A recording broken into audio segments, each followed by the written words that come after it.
episode number 49 of the Nintendo Jump Podcast. We are, of course, a weekly discussion podcast created for Nintendo gamers by Nintendo gamers.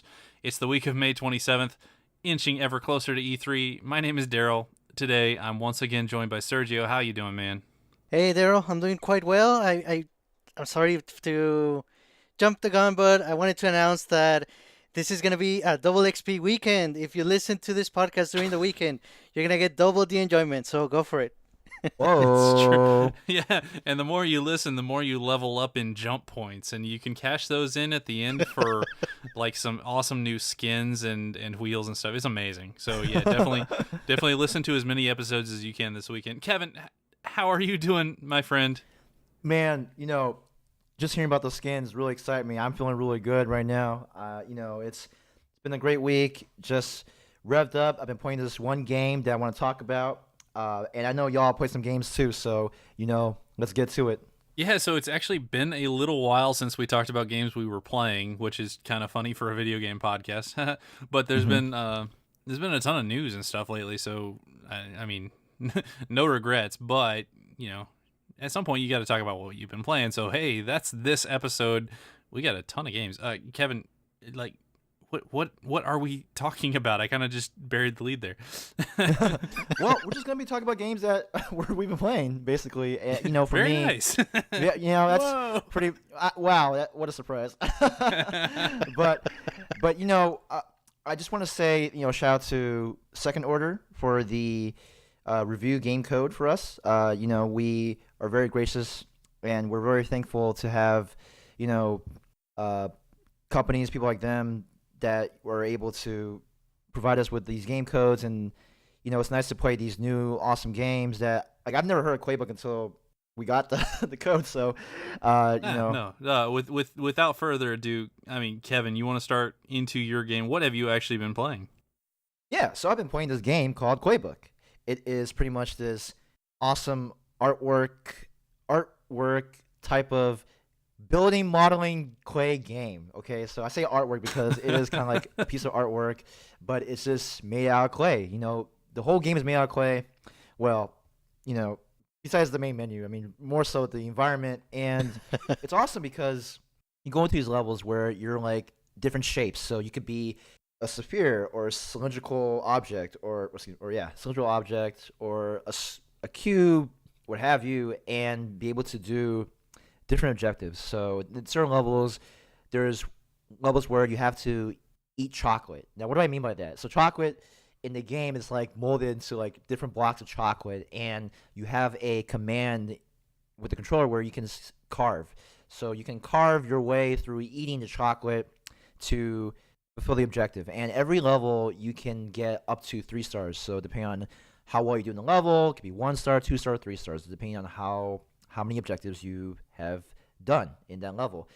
Besides eating chocolate, there's also objectives like reaching waypoints. You have to be very strategic in using your clay object, because you're basically controlling your clay object to do certain things, traverse around the region, and be able to get to certain waypoints. And once you do, you can get the number of stars. So for every level, you can get up to 50% complete, which is usually 1 star, and you can finish there. But if you want to be a completionist, you gotta go for 3. You gotta go for the 3. So, and sometimes you can get 2 if it's too hard. So with that being said, it's not just like you get 1 star, 2 star, 3 stars. You could get like 2.5, depending on how many, the percentage of objectives that you do. So a little interesting, because usually it's 1, 2, 3. It's not like 1.5 or 2.5 or 2.3.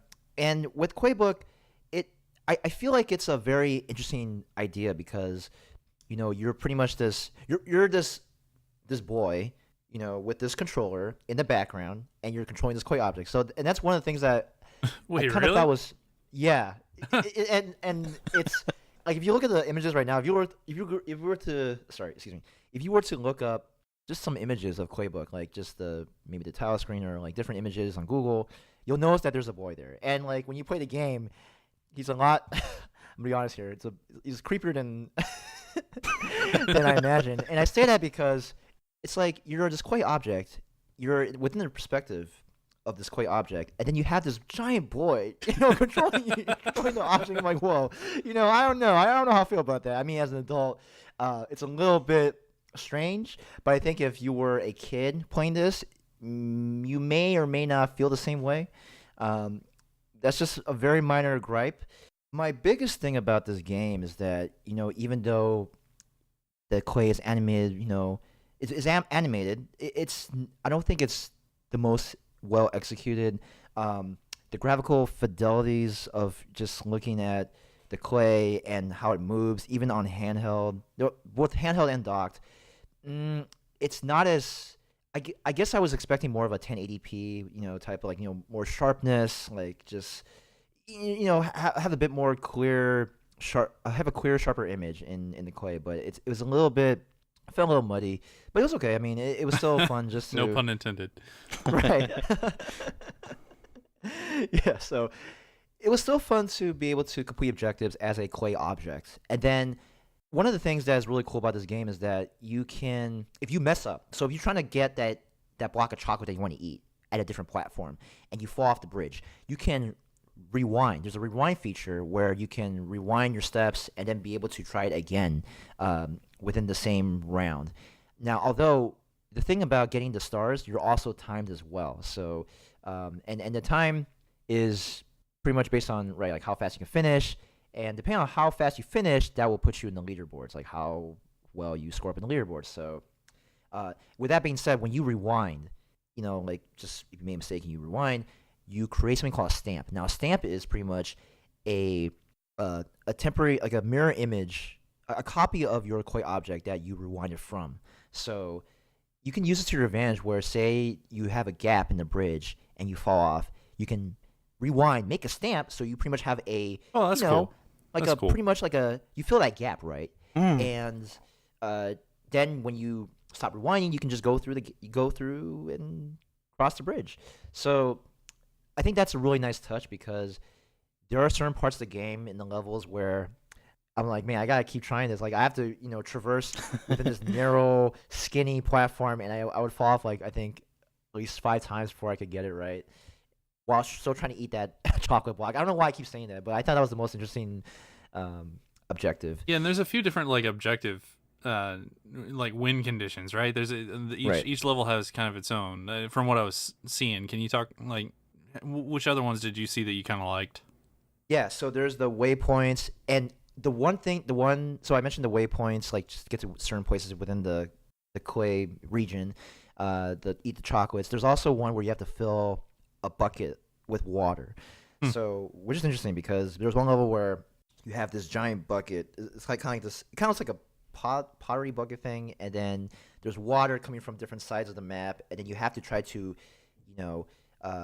navigate the water to the point where it can just fall into that bucket. So there's one level where there's like these tower containers. They're not little, so they're tower containers. You fill them, the water keeps going down to those, and then you have to carve into the bottom to make a hole so that the water can find its way to the bucket, which is the objective. So that's cool. It was very interesting. I like that. Again, I wish it looked a little better. I feel like just playing it. I think the graphics could be a bit sharper, but that's a very minor thing for me. I just want to point it out though, just in case, because it was something that I noticed. But yeah, so that was a different objective, and yeah, and there was another one. Well, you still use the waypoints, but there was this one level where water is just trying to chase you. I don't know where it's coming from. It felt very weird because when I think of water, like it's just gonna go in the way where it's more natural, right? Like you don't just have water just like flying all around the screen, but it did. It was weird, and I mean, granted, like there was some platform to guide it, but it was just coming out of nowhere. Like I don't know how it's happening, and it's trying to make me not get to waypoints. So there's a little bit of challenge in that. Another thing too is that when you complete these objectives, there are certain times where you have to be a certain block to get to that platform, and in order to do that, you can do like a substitution, like a Pokemon, where you can swap with a different object. So say you're the clay sphere, right? And then there's a platform you have to get to. It's like, okay, you have to make sure that a big clay cube is there. So you'll traverse a little bit, you'll see the cube, and then you press Y to transfer, yourself from that clay sphere to that big clay cube, and then you use the joystick to move the cube around, and try to maneuver your way to that platform. And so that's pretty interesting. Did you find it controls a lot differently with the different shapes you have? Yes. So that's a very good point. Good question. So there are certain shapes that allow you to traverse certain regions a lot easier. So if you are a 2x4 or a rectangular prism, if you're a rectangular prism, you can go upstairs much easier than like a sphere. So there's that. Oh, that's neat. Yeah, and if you're a sphere, you can go up more like steeper, inclines a lot better. So just things like that, and they'll give you hints too. So they're very nice about that. And if you mess up, you can use the rewind function, and just take a step back and try it again within the same session. So I really like that. Now there's the sandbox editor where you're able to create levels, and I don't know. The idea is great. It's nice to be able to place objects in different parts of the map, but I thought that the controls were a bit clunky. It was a bit took a while for me to figure out, okay, well, I could put this shape here, or I could do a preset with objectives and then maybe customize that to a way where I would like it, to look. And then there was one like a rocket ship where you get to control a rocket ship. I was like, wow, that's cool, right? It wasn't that cool at first because then when I started being a rocket ship, it's literally a clay rocket ship. It looks really cool, but man, it is really hard to maneuver. And I'm just like, man, how do you use it to maneuver to like higher platforms? I don't understand. Now, while all this is going on, within every level, the same piece of music plays over and over again. Now, I get that it's a very nice piece of music that is it's tailored towards this type of game. It's calm, it has a little jingle, it's friendly, but it's always the same piece of music every time. And I kind of wish that they could have incorporated a bit more different pieces of music into it, just to change it up and keep it more lively. Give a good change up, but all good. That was the decision, and I mean, in all honesty, the music is pretty cool. It's just it's just playing every single level. Yeah, and so overall, I think it's a game that people can enjoy. It's just that I feel like in terms of like the graphical output, it could look a little better. I like the idea of being a clay object to be able to maneuver and complete objectives. It's kind of like it feels very liberating to be able to. I think for me, I'm a little biased because I love the idea of playing with clay. Like back in the days, we used to play a lot of Play-Doh, and oh sure, yeah. And you got my man Gumby, right? I mean, you cannot forget Gumby, and then Wallace and Gromit. I mean, those guys, they're the OGs, right? I mean, I gotta mention them right there. So when I thought about Claybook, I thought about them, and it just got me going. And that's why I was so excited to be able to volunteer to play this game. I was like, yo, them clay objects, man. I got to get to this. And so yeah, and at its heart, this looks like one of the type of games that they develop a pretty fun physics model around, and then just kind of iterate on level design based on the physics model.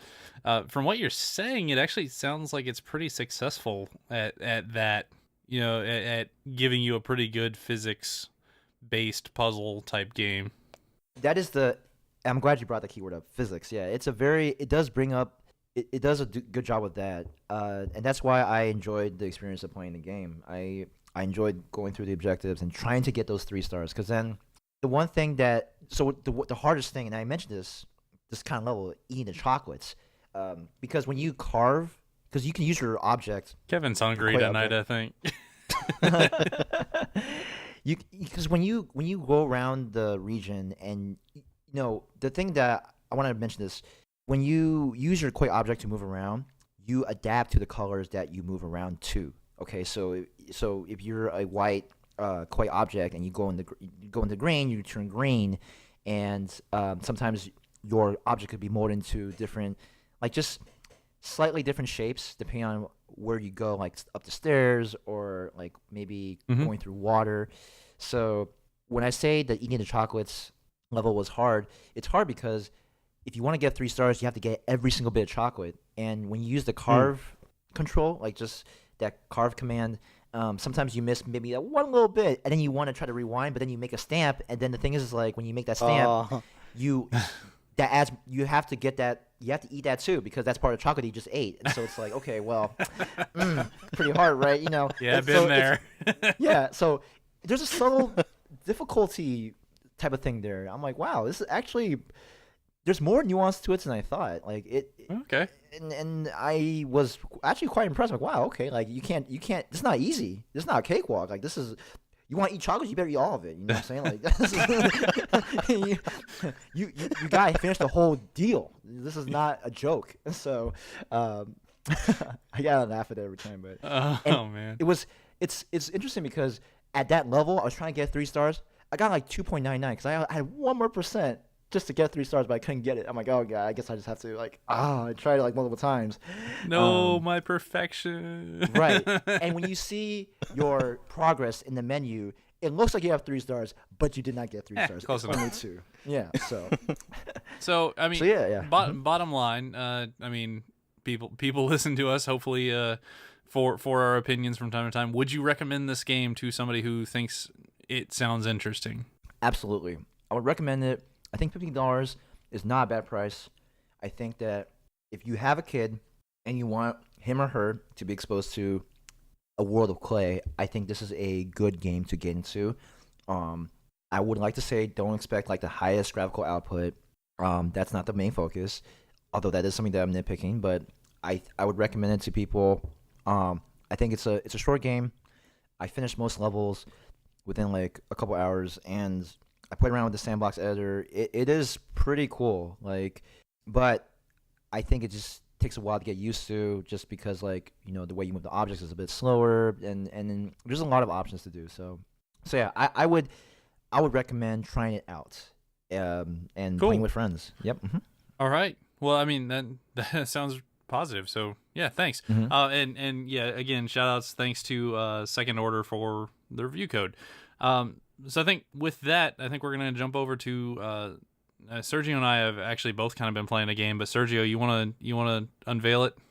Yes, for sure. So the next game we're gonna be discussing is called Swords of Ditto, Mormo's Curse.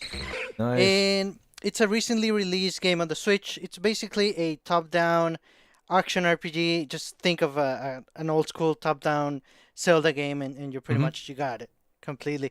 But Nice. it has a lot of personality and style to it. It's very unique for sure. Right away, it just reminds me of like a Saturday morning cartoon. Yeah, that's a good pull. Yeah, not your typical like happy-go-lucky like cartoon. It's more like a mellow, but it's still with a lot of charm and personality to it. It has a little bit of comedy. All of the characters are unique and very likable. So at the start of the game, you start at the shore, and you meet this character that is telling you what to do. Eventually, you find out that you are called a sword, or a sword of Ditto, and even more eventually, you find out that there's a lot of swords. There's gonna be a lot of heroes, basically, through your adventure, and the main objective is to fight this witch called Mormo that is causing chaos in town. Yep. But the overall world is very charming, and it's gonna catch you right away. Like if you like it, you're really gonna like this game. So, it's like I said, there's a lot of personality, and you can see a lot of NPCs just walking around doing their own things. You can talk to them. Some of them offer you side quests, like things to do or fetch quests. And it turns out actually you can, in order to level up and to advance in the game, you can either do these side quests, or you can just say, I'm just gonna fight enemies. It's basically up to you, or you can do a good combination of both, which is what I was trying to do. Either way, the point is to level up, and the more enemies you defeat or the more quests you do, you level up. Eventually, once you reach level 5, I believe, you get a chance to go for the boss again. My thinking is that that's not going to be the end of it, though. I was able to level up, I want to say like in an hour and a half or so. So my guess is that once you do reach the boss, you might be able to go in a boss fight. but I'm pretty sure that's gonna be just the start of another sort of Ditto or another change in I'll, you know in how I'll the say game you're works. on the right track. Yeah. Yeah. So what you kind of didn't mention is that the character that you start the game with dies in like 5 minutes. What? Right. Yeah. So Whoa. the basic gameplay hook of this is kind of like procedurally generated world version of Zelda, kind of in like you described it really well, a cartoon art style, like specifically almost kind of the art style of like an Adventure Time, or like a more modern cartoon style, just Right. in the hand drawn looking. I think it looks really good. Like, I think it's appealing to look at. The enemy designs are pretty cool. But you go around this Zelda world until you either you go back and actually fight the witch, or at some point you die. When that happens, it just restarts the cycle, and you are a brand new character. And the world shifts, so everything moves where it's positioned, and you start again. And Mm. that's just kind of how it goes. Now, very very slight spoiler. This is not critically important, but when you do defeat the witch, it basically just says, "Oh yeah, congratulations, but she'll come back in 100 years." So guess what? You then start the game again with a new character 100 years later, and you get some perks for doing that. So it's pretty cool. And there's like this overarching story if you beat it a set number of times doing X, Y, Z. I haven't done everything in it yet, but I did get through one cycle and started playing the second cycle, and I was like, "Oh, okay, I get what this game is trying to do." I don't know. I don't know if you felt this. So for me, that was the main gameplay hook of this game. I mean, all the trailers show it, that you are all Right. these different characters, and they all can do these different things, and they come with different items and stuff. All of that is true. The problem I have with it is I dumped hours into the first character. Like, I think if you have that hook, you should really like. For me, I thought they should have flexed that a little bit more, and maybe just have the cycle a little bit shorter, or some version of I get more characters faster, kind of. Mm. Because as it was for a long time, I was just like, well, yeah, this is pretty much just a cartoon Zelda clone. I mean, that's kind of what I'm doing. Right. And then once I completed the cycle and I got, I did what I did, I was like, oh, okay, I get it. It just took a really long time to get there for me, and that was kind of a bummer. Now, that what I'll say is that the stuff that I've seen in the second cycle, in terms of like all the enemies are completely different, and the world is different. Right. Right. Seems a little darker, a little harder. And I came back with like new items and stuff, so it was pretty cool. I came back as this mouse hero the second time. I was pretty happy about. So I don't know. I will probably keep playing this game. It's an odd one for me to really place, because I've had fun with it. Like, I've definitely had fun with it. It's just kind of this is definitely kind of the game kind of carves out its own little niche, you know? Right. Right. Right. And like you mentioned, once you start a game, you die pretty much pretty soon thereafter. But it gives you a hint of some of the items that you're gonna be using. The game calls them toys, Yeah. and I believe you can have Ooh. up to four different toys. And basically, those are the items you're gonna be using. And like we said, you die soon, and then you start with a brand new character, and you have to get new toys, and you have to start from scratch, basically. But it gives you a hint of what you can do, and you can also you get batches, which you can add elemental aspects to the toys, like if you want to add poison damage or Mm-hmm. fire damage to damage specific enemies a certain way. So there's a lot of little like RPG elements to the quote unquote a traditional Zelda formula, but it's really cool, really likable. The game really does reward you though if you kind of like want to take a risk.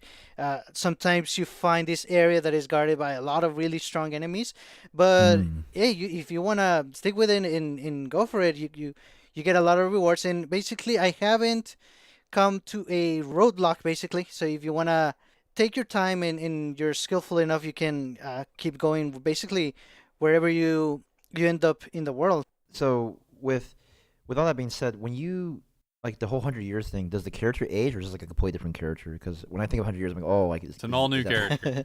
Oh, Like okay. it could be a new species of character. Like it's Oh, all new. wow.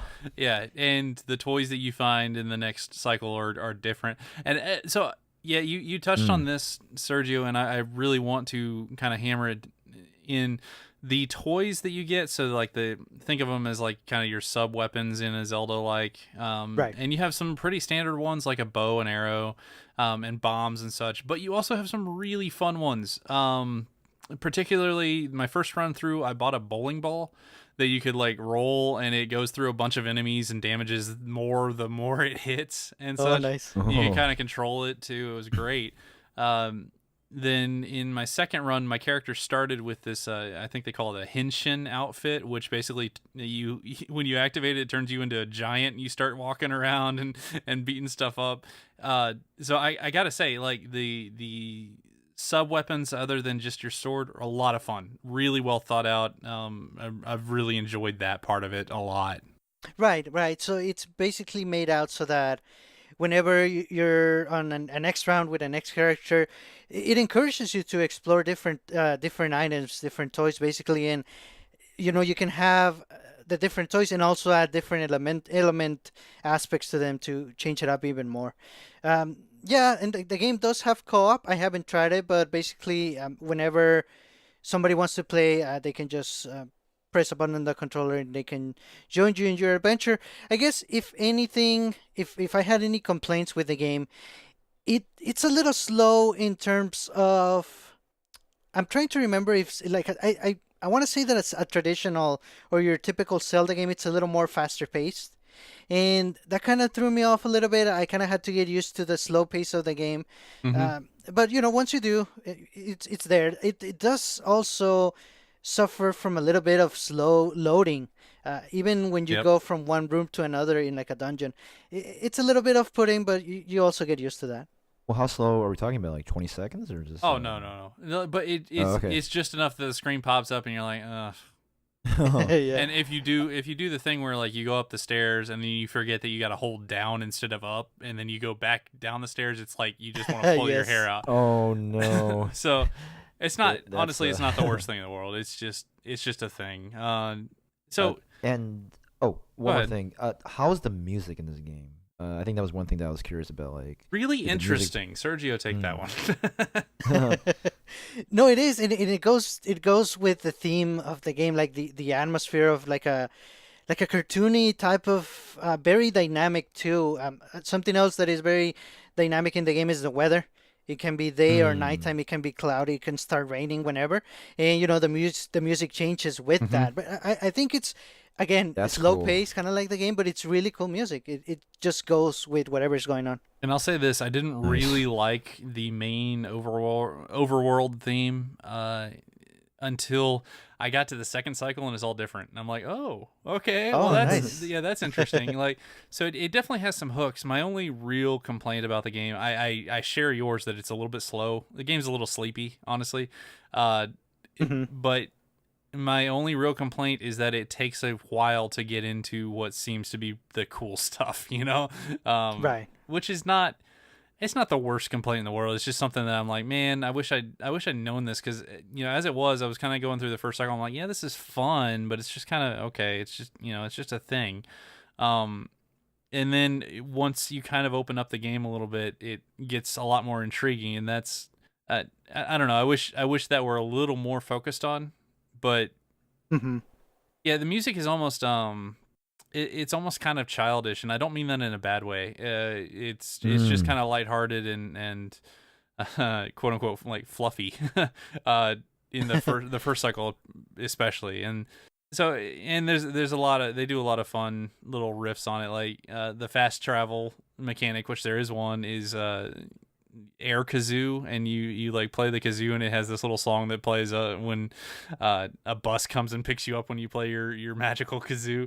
That honestly kind of catchy and kind of annoying and kind of amazing. I don't know, I like it. The one other thing I will say, so depending on the difficulty that you set at the beginning of the game, so you can go easy, normal, hard, you have a set number of days that you have to complete as much as you can before you literally have to go challenge the witch. So it Mm. does force you, which is kind of what I'm asking about. It's just a little late. It's a little long. So how does it work in terms of timing? Because when they told me that you have a certain amount of days, I was looking for like a time bar, or because I kind of wanted No, to it's take my not time to really explore, known. but It's not all that out there, or advertised. It does. So when you reach the final day, it does like Majora's Mask you and just say a final day. So that gave me a pretty good laugh. But yeah, for the most part, I was just mostly trying to keep track of days and nights. And to put it into perspective, if you were to stay in the overworld the entire time, which is not the best way to do this game, then I think on normal it's roughly like a 46-minute cycle. Like after 46 minutes in the overworld, you would go challenge the witch. Period. But the problem is the timer does not continue when you actually get into the dungeons. So as you're exploring the dungeons and stuff, you can take a lot longer than that. So I think with me, I didn't really time it, but I think with me, I probably spent about 3 hours on the first cycle, which, like I said, just kind of feels a little long. yeah, and I can see how you can get attached to your character in the way the toys you have, the items, and the way you're progressing to the game based on those toys. And then there's a point where that's gonna all change, and you kind of maybe not you're not looking forward to that.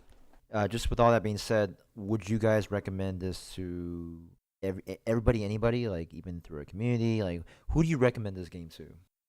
I would say I would recommend it for somebody that is looking for something like a Zelda game with a few changes. There are definitely enough changes. I think the biggest one is the fact that there's NPCs and there's side quests that you can do instead of just focusing on fighting enemies.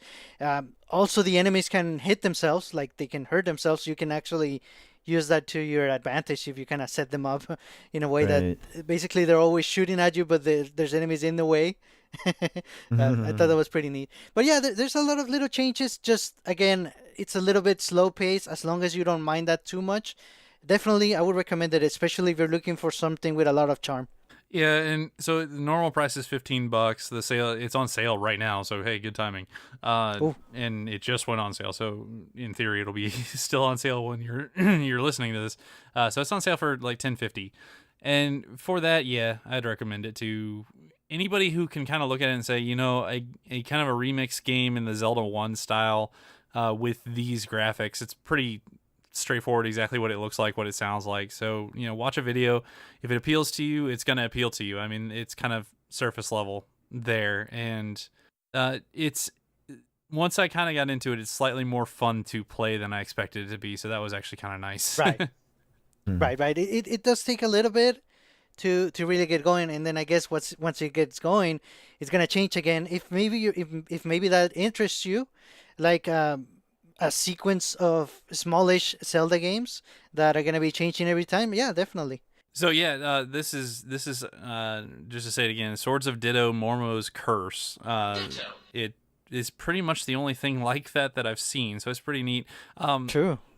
For the record, this game was supplied to us by a friend of the show, listener Darkus, who is in our community. Definitely, a huge shout out and thanks to him for letting us, giving us the ability to play this, because this is not something I probably would have picked up on my own, and I've actually enjoyed my time with it. So yeah, definitely huge thanks to him. And just, I mean, point of record for anyone else, if you want us to talk about a game, buying it for us, that's pretty good.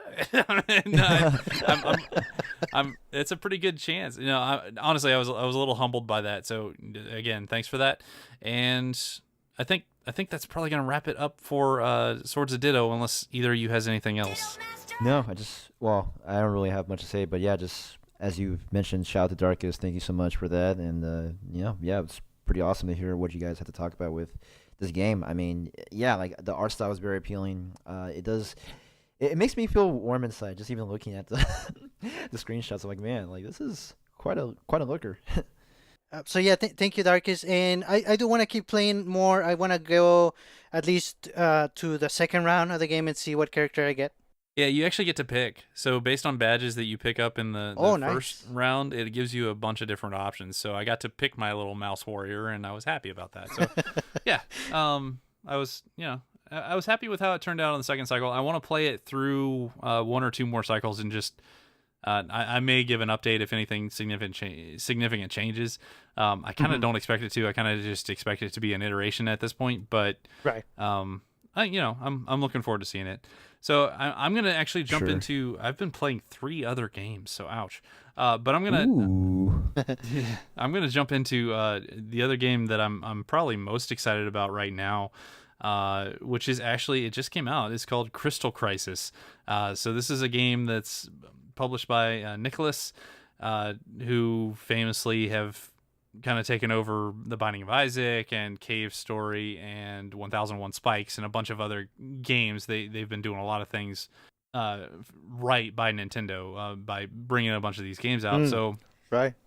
this Sweet. was their attempt at a mega crossover with a lot of their properties and properties of other companies in the Super Puzzle Fighter style. So it is a puzzle game, one-on-one competitive puzzle game that has full online play. It has characters from the games I just mentioned. It has Isaac from The Binding of Isaac. It has Quote and Curly Brace from Cave Story and one of the enemies. And just a bunch of other characters. I don't want to name them all, but so I will say this, and I'm going to preface this as plainly as I possibly can. I had never played Super Puzzle Fighter. I am not that good at this style of puzzle game. In fact, I'm pretty terrible at it. If the ranked online mode gives me any indication, I'm not very good at this game. It does not seem to matter. I'm really enjoying it. I have a lot of fun with it. So. And I'm not the only one who's been playing it. So, Sergio, you've been playing a little bit of it too, right? Yeah, that's right. And like you, it's been a really long time since I played Super Puzzle Fighter, and that was just a couple of times in the arcade. And even then, there's a couple of little differences on this one that kind of put it on its own type of puzzle strategy. I guess the biggest one being that once you rotate the blocks and if they're sideways, you can actually go off the edge of the screen and kind of split them. Yeah. If Wow. a certain color works on the left side and the other one on the right, yeah, you can do that for sure. And each character has a special either defensive or offensive attack to basically add garbage blocks to your opponent's field. And depending on how things are going, you can decide, well, I could use some defense right now. And some of the characters have just one attack or defense, and some other characters have like a tier. You can do level 1, 2, or 3 of your Yeah, and it defense builds or up like a offense. super meter kind of. Right. So the more you clear blocks, it fills your meter, and then when it reaches a certain point, either in a 3-tier system or just a fill it all the way to the top type system, then you can actually press either the L button for a defensive one or the R button for an offensive one, and each character has their own set of Right. powers, which is kind of neat, actually. Yeah, it definitely encourages you to try them all out, and also to when you're fighting the opponents, you get to see what their attacks and defenses are, and you might find one that you like. Yeah, so specifically, Curly will remove, like, her offensive attack will remove the bottom so many rows, depending on which tier you use, of the opponent's screen, which sounds like a bad thing for you, but then it adds it as garbage blocks on top, Right. which is, so it, like, all the structure that they've developed kind of down at the bottom, it then just makes it completely unusable, which is great. And then there's this ninja who actually turns the opponent's blocks invisible. Well, like, you can see that there's blocks there, but you can't see their color anymore. So then you're wow. suddenly working on memory and such. There's another one that just like rearranges opponents' blocks, and there's another one that it's the zombie and he spreads a virus to the blocks, which really, really is annoying. There's a lot of variety here, like a surprising amount for a puzzle game. Yeah, and like you said, once you start playing the game, it does take a little while to get used to even the basic formula. You kind of, how do I destroy these blocks again? And there's a couple of little differences to the main formula. But I feel like the more you play, the more you subconsciously start getting the hang of things, and you start realizing that Gosh, I hope you, so. no, for sure you do. Basically, it's good to keep the same crystals of the same color together, and then if you want to throw in like a destroyer crystal here and there, and hopefully get a chain, even by luck. I mean, it's part of the game. Yeah, so this is not a standard like match 3, match 4 or anything like that. It you get these standard blocks like of the 4 main colors, and you try to link as many colors blocks as you can. So if you get red, you want to make big red blobs of these blocks, and then every once in a while a special crystal comes down of a certain color that if that crystal touches any blocks of that color, then all of those blocks in that chain are destroyed, right? So if you made this huge red chain all the way in your area, and then you hit that with the special red crystal, then you will build a ton of meter, you'll send a ton of garbage blocks over to the opponent, and it'll clear a ton off your map. So it's really, really good. Right. Yes. It's just making all of that actually happen while in the context of the game is it takes a different mindset, and it's something that I'm learning and I'm getting better. But man, coming in, I was I was humbled pretty early. Yeah, it does take a while, and I mean, of course, you can set up chains too.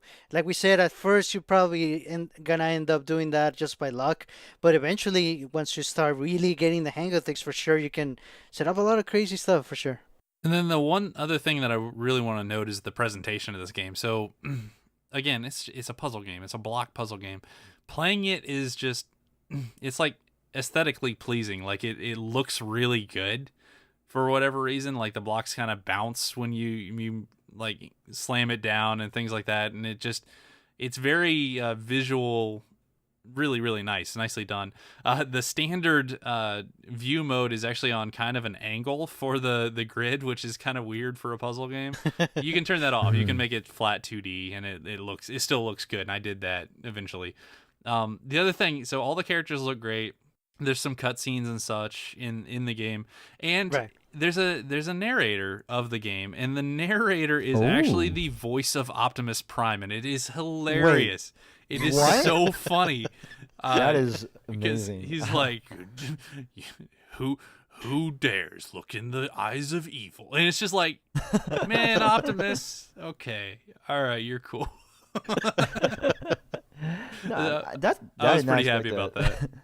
Oh, And the man. music's really good, and it's just, I don't know, I'm a fan of these characters. I'm a fan of the company, and the gameplay is really solid. The presentation's really good, and it's just fun. I've just been having and again, I'm not very good at this game. I'm just having a lot of fun with it, and that, if anything, to me, that's the most telling thing I could say is that I don't consider myself great at the game, and I'm still having a ball. So, there you go.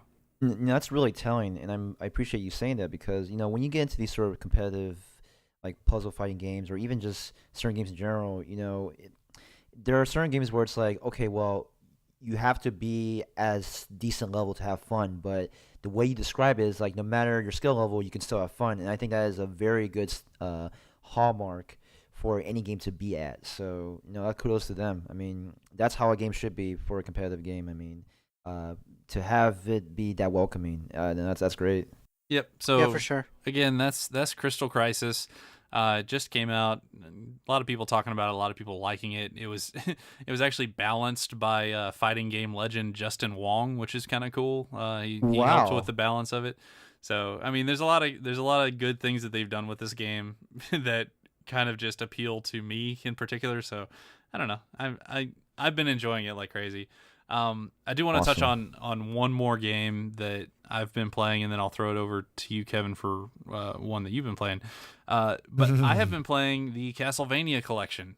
Yes. That just came Very out good. on Switch. It's 8 classic Castlevania games, and when I say classic, I mean before Symphony of the Night, Right. before the Metroidvania switch of the series. This is the level-based Castlevania side-scrolling platforming goodness.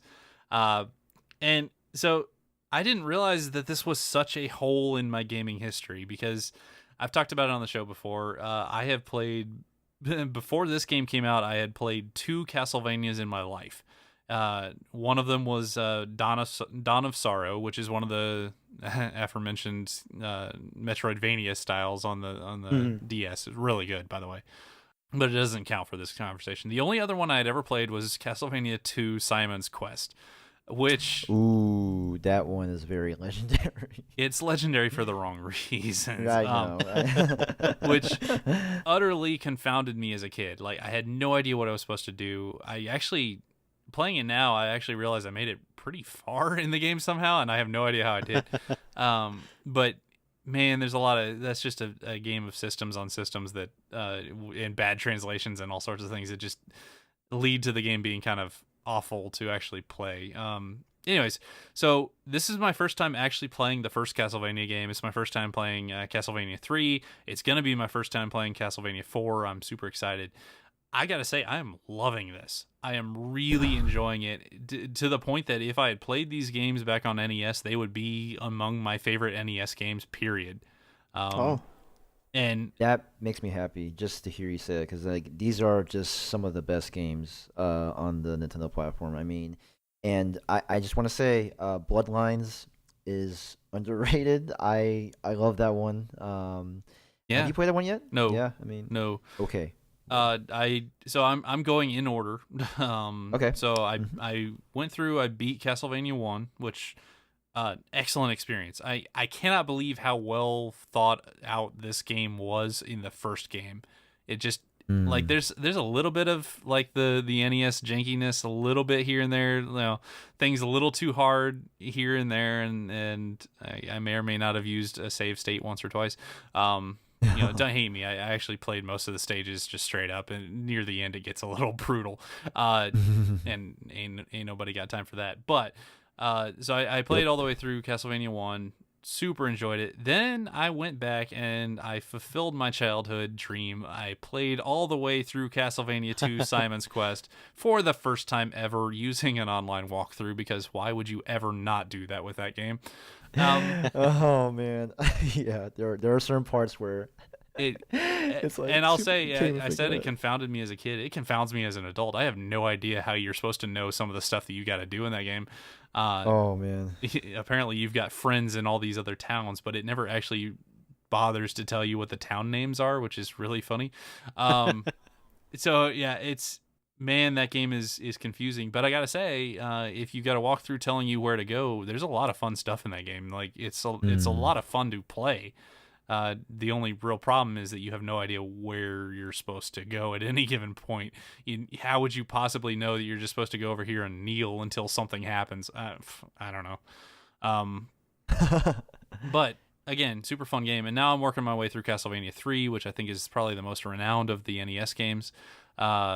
And again, super fun. It goes back to the Castlevania 1 style. So those games are actually very similar until you get some different characters in Castlevania 3, which is kind of interesting the way they come in. I like that I'm playing as Trevor Belmont, and I'm going to the castle. I'm trying to kill Dracula, and there's this curse and it's horrible. And I met this guy named Grant. I'm like, your name is Grant? Really? Like, I'm Trevor Belmont. No, it's Grant. And he's Great like, name. He's like, hey, take me along. I'm like, okay, sure. And then he says, I'm really fast. I'm like, oh, okay.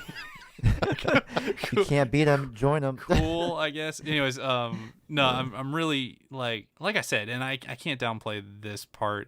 If I had played either of those games, 1 or 3, on the NES instead of the second one, it would have led to a very different opinion of the Castlevania series to me.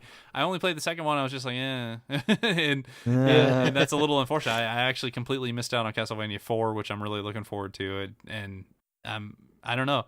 Picked this up for $20. It's $20 for 8 games. You cannot beat that. Even if you don't want to play all the games, there's at least 4 or 5 really good games here. So yeah, go for it, in my opinion. I personally don't have that collection, but I would highly recommend it anyway for those who want to get into Castlevania. I mean, it is one of the best series out there. I mean, just the dark, morbid environment with, really just this music that just gets you going, your blood flowing, the adrenaline rush, and Oh, some of the yeah, best I mean, music on the system easily.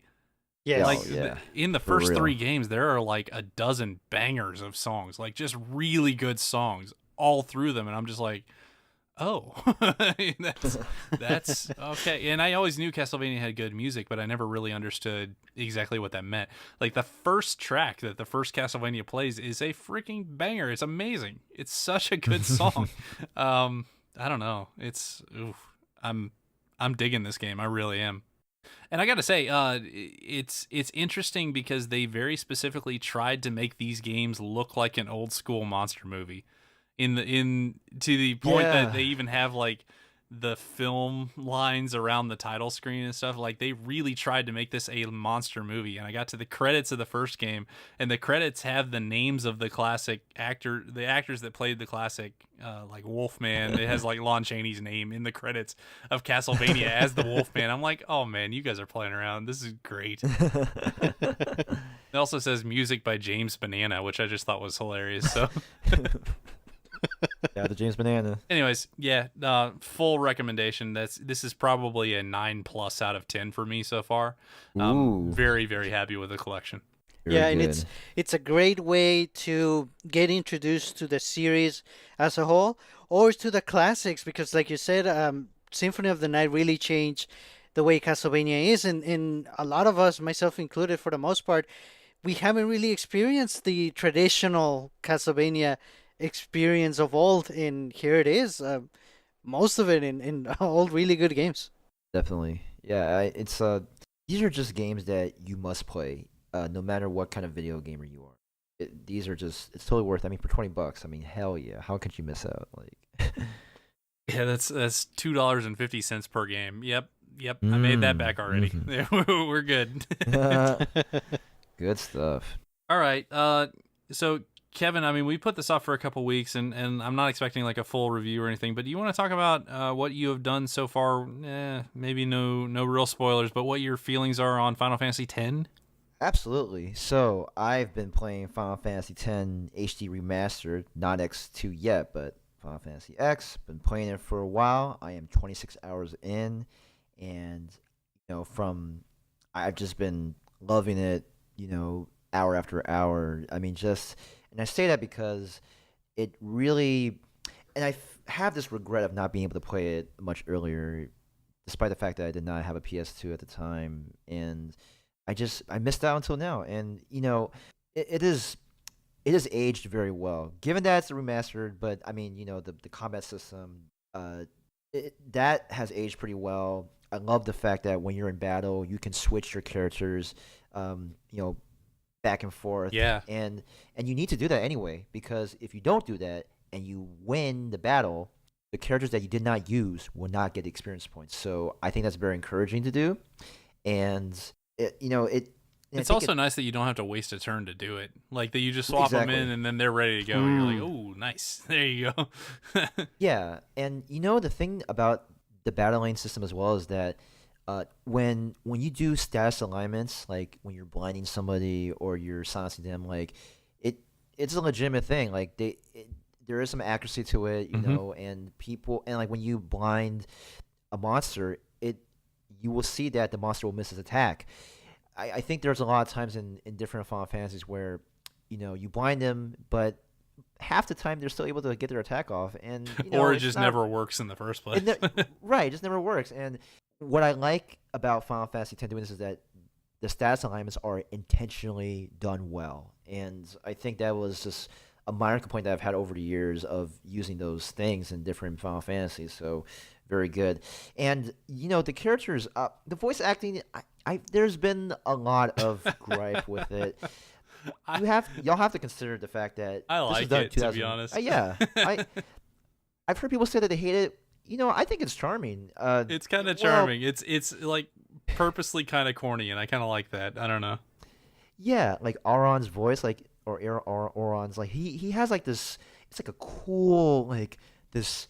Oh, I've been through a bunch of battles, veteran type of voice that I just find very appealing. And Waka is like this cross between Yeah. like he's just like this surfer Hawaiian dude who's just like chilling but is serious at the same time. I'm like, man, this is so cool. Like, I thought it was I actually like that one the most. Waka has a really good voice, and which you will meet early on in the game.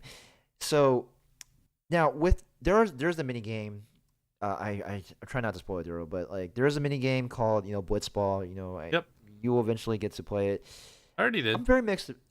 Okay, yeah, I'm very mixed about it. I'm very mixed. I think it's cool that they have the mini game in there. It's not my favorite mini game though. I don't think it's my favorite mini game.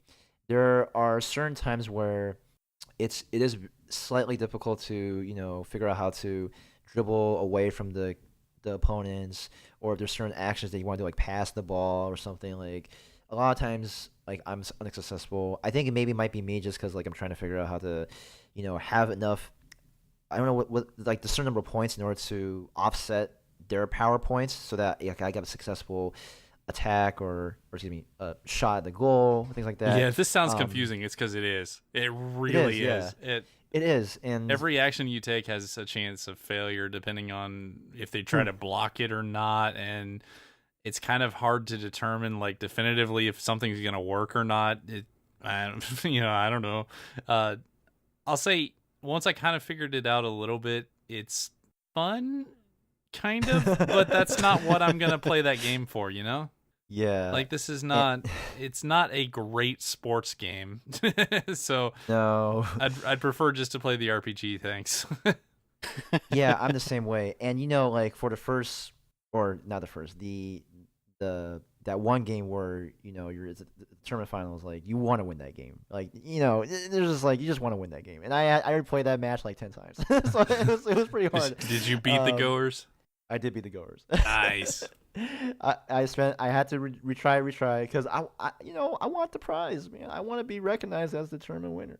So in the game, so it's cool that they allow you to play Blitzball, for most save points. When you get to a save point, you're like, oh, I want to play some Blitzball, take a break, sure, play some Blitzball. I have never picked that option. Not once. I played the first match, which is ironically like the hardest in the entire game, and then it is, yeah. That's it. That's all I've done. Yep. It's not to have the option though, but yeah, I feel you. And yeah, let's see. There are certain characters that you meet along the way that you will encounter time and time again, and you will either fight them and get rewards depending on whether you win or lose. And the one thing that I really like about the battle lane is that for the boss battles, there are different ways to win the boss battle. Without spoiling it too much, there's one battle where you can either defeat the enemy or push the enemy off a ledge, or the enemy pushes you off the ledge and you lose, but you can still continue. So there's different objectives. So it's like different outcomes with different results, or excuse me, different results, different outcomes, different prizes. So it really, I think that's nice. There's a variety of how to, like if you want to be able to go for the objective that has the best prize, it's not going to be the one that you killed off the enemy. It may be, but it depends on the situation. So I thought it's nice to have that option. And I gotta say, like the outfits they use in this game, very stylish. Although I heard in X2 it's even more epic, but I do like the outfits. It's very, when you hear about the documentaries, there's one in particular about Final Fantasy X in general, and they talk about how in previous Final Fantasies they went for a more European-centric theme style look. For Final Fantasy X, it's more of a Southeast Asian type of spiel, and I really like that. I think they played it off very well.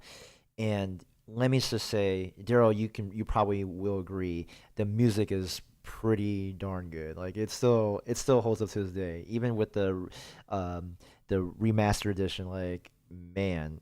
Oh, for sure. And you can pick like the original or the remastered. Most people who played the original game like swear by the original. I went with the remastered just because that one little sample track sounded better. I haven't really regretted that. Like the music's really good. Yeah, definitely. And I'm the same way. I stuck with the remastered. I did try the original for a little bit, but like, yeah, I gotta play with the newer version. So Yeah, and I think leveling up is nice. Being able to, just use that sphere grid to have that versatility to have your character get certain buffs and different abilities. Although there is one thing where for a long time I wasn't able to get a certain uh, sphere, but then later on when you fight more enemies, you'll start to eventually get them. So it's a progression, and yeah, and another thing too is that there is a specific language that you can start to learn in the game. Well, learn as in like you get to be, you'll get exposed to it, and you have to collect certain books to reveal the language in English. So I thought that was pretty nice. I I, I hope I got all of them so far. Because it's easy to miss, man. I mean, and the thing about me is that like I love talking to every single NPC or just all the characters I can within that scene. If I miss one and I go to another scene, I'm like, oh gosh, what if they had an item that I can get? Like I gotta talk to them. You have to. This is part of your I have job. to fight that, otherwise the game gets really bogged down. That's actually one of my main problems. Yeah, I keep saying kind of the same type things of, RPGs feel kind of slow in the beginning and such. If you give me a lot of stuff to do, I have to really fight not to do all of it. Yeah. I see what you mean. Yeah, I mean it can get pretty tedious. So I mean either way, like it's fine. You go up to a guy and you talk to him, and he's like, "Oh man, that monster was crazy," and I'm like, "Why did I talk to you? I don't." But then didn't sometimes do anything. but then sometimes it'd be like, oh, that monster's crazy, but here's an item. And it's like, oh, okay, Yeah. great. So I got something out of it. So yeah, and I don't know how far you got into this, Daryl, but in certain these temples, there are different puzzles, and I thought there's some that are nicely crafted. They're a bit intuitive.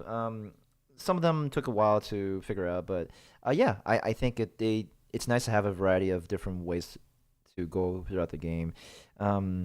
Yeah, overall, I really like what I'm seeing so far in terms of just playing with it, and yeah, like I'm still in love with this game. The music is amazing, obviously, and yeah, the graphics. I mean, it looks really good on the Switch. I play on it in handheld 90% of the time, and Yeah, it looks it's just great.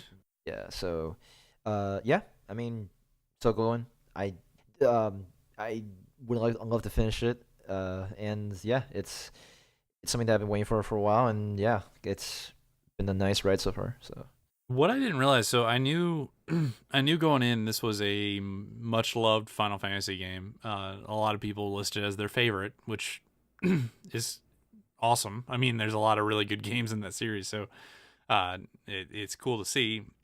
What I didn't realize going in is just how I'll say innovative it was gonna be, and what I mean by that is how many games have tried to copy it.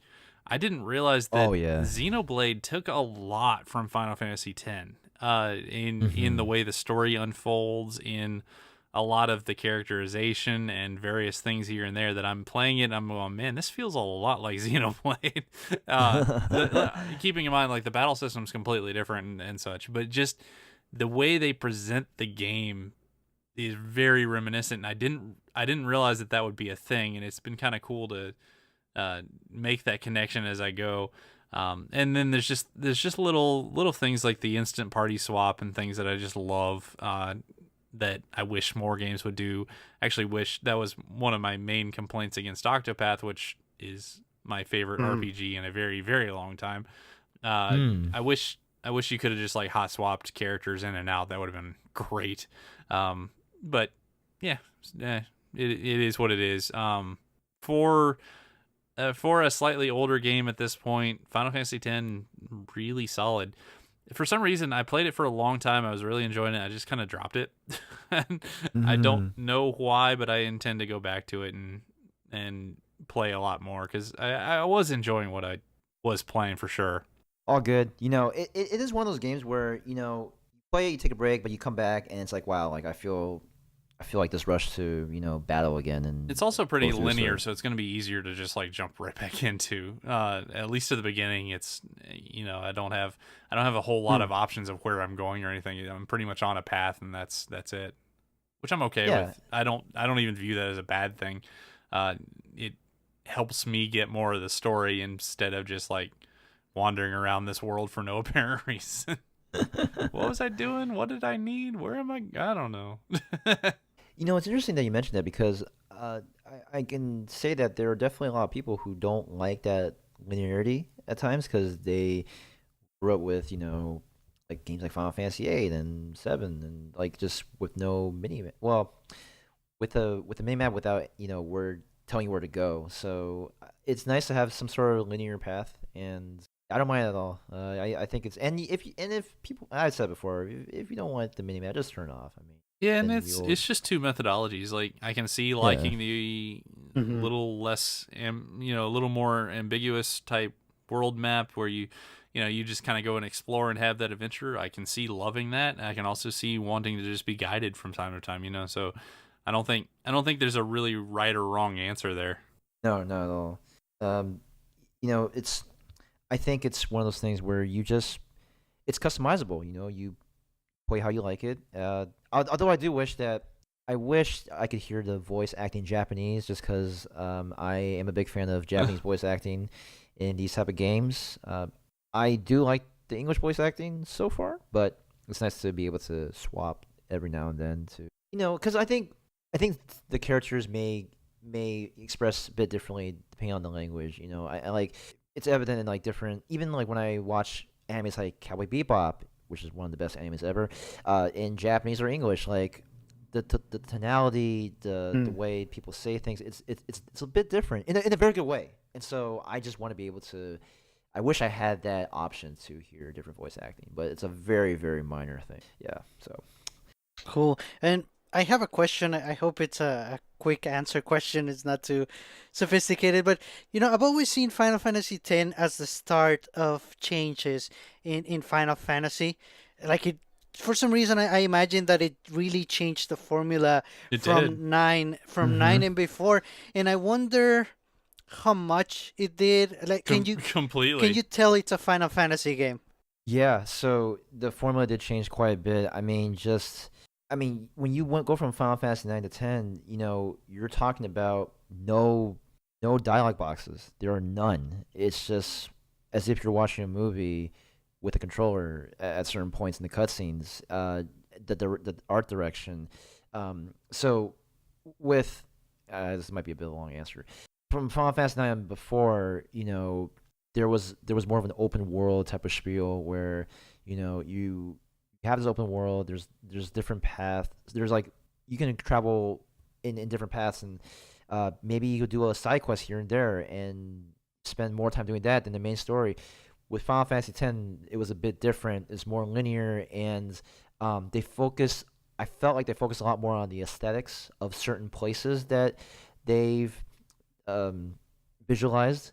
So Hmm. like when you look at the grass, there's just the different strands and the way they model the water. Like it is way more detailed. So there's definitely a graphical output difference, and also just the path, like just the like open world versus linearity. Yeah, I'll Yeah, say I'll yeah. say Final Fantasy X turned a ton of systems on their head. So literally the way you level up characters is different.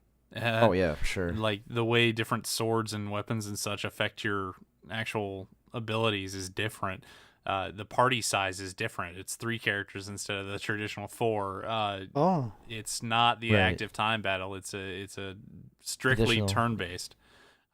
It I mean I could go on. It's a lot more linear. It's more of an emotional character driven story than this giant world. Like they're really really focusing on the characters themselves in terms of cutscenes. They Oh. really want you to like the characters. They're trying really really hard to make you like the characters.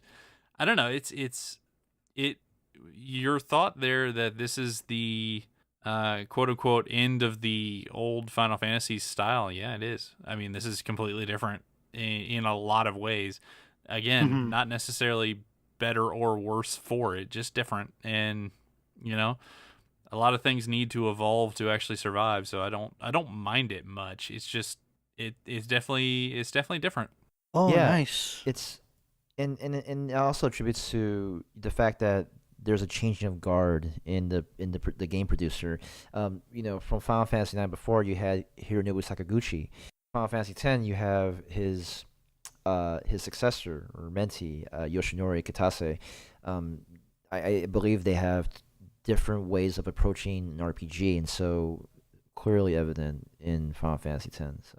Nice, man. I'm so glad I asked because everything, all the changes that you guys described, they sound right up my alley right now. I at least the type of RPG that I would want to play right now, it sounds like this one. Oh, man. Yeah, you mean, when I told y'all that I was going to pre-order it and get it day one, I mean, I was not kidding. Like, that's how excited I was for this game. Like, now, I'm also excited for X2 as well, but Final Fantasy X was definitely the one that I wanted to really get into, to have that nostalgia of old Final Fantasies with new tricks, with just a brand new, new as in for me. This game's been out for a while, but right. Yeah, I mean, it's I gotta be careful when I say that, but yeah, I highly recommend it. I would.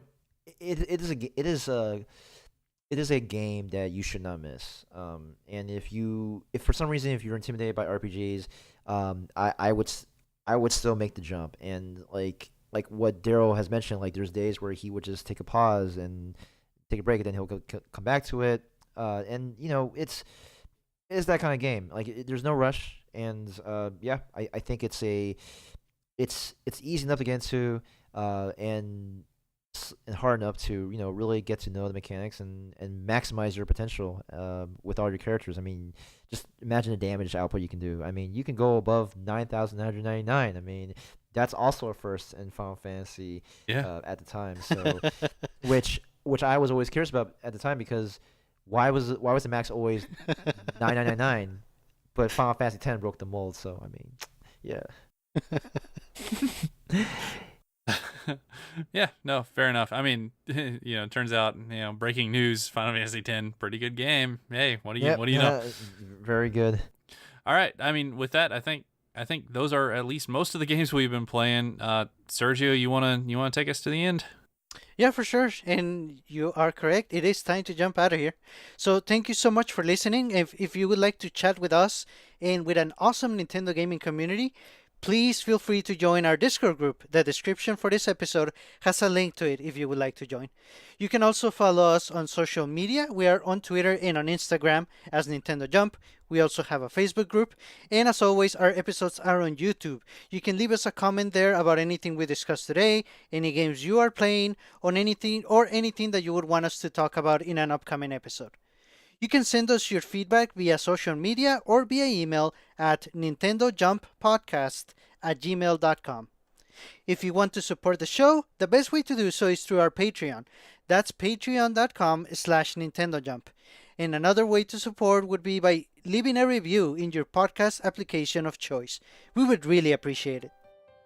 This is Sergio, and on behalf of Daryl and Kevin, thank you for listening, and we hope you have a great week. Bye-bye. See you guys. That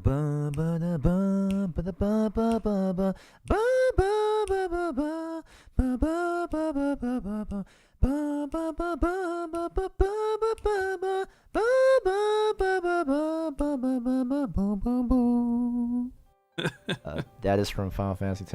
Nice. I believe it's called Spirian Scenery or Spira Unplugged. Yeah. Bye, everybody. See you guys.